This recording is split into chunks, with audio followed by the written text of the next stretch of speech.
walk you through one of these homework problems, specifically the break-even analysis, because it can be a little tricky, especially when they're presenting information in a different format.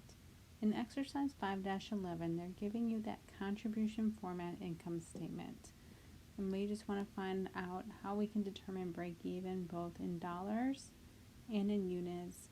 And then they're asking a question about that contribution margin. So first, let's go through how to do our break-even amounts. Remember, the first thing that we need to find is that contribution margin and our fixed cost. So just for reference, I'm going to write up here that my contribution margin is $27,000. My fixed costs in total are $18,000. Those are good reference points that you'll need throughout the problem. The first thing that they want you to do is calculate your break-even in dollars. What you have to remember is ratio is going to give you the dollar amount. So I need to find my contribution margin ratio. To find that contribution margin ratio, all I ever do is divide by sales to get that percentage. So 27,000 is my contribution margin. Divide that by my sales, 36,000, and it will give you your contribution margin ratio. Then I can use some of those shortcuts that I've learned, because to cover your fixed costs is what you need to do to break even. So if you remember fixed cost divided by that contribution margin ratio, that's going to equal your break even in dollars. So here, I've already written this down to kind of reference back to it.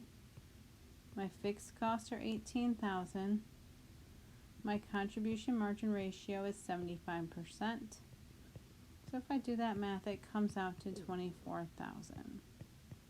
And that is my break even in dollars. The next step is to find my break even in units. Let me leave this here. What I need to do is, if I want units, I have to figure out my contribution margin per unit.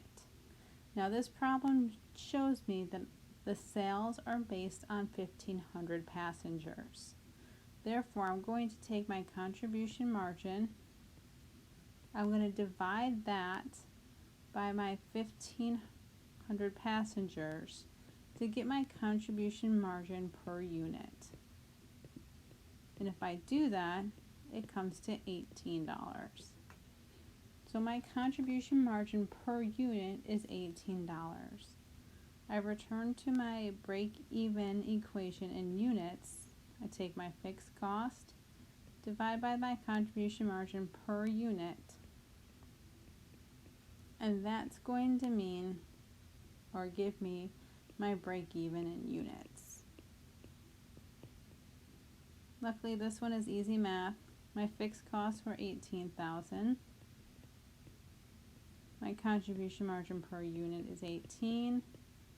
Therefore, I need to sell 1,000 units to break even. In the last question here, they're asking a bit about your contribution margin. They want to know, what would be my contribution margin at break even? And to explain this a little bit, let's take a look and work backwards. So my net income at break-even point is 0.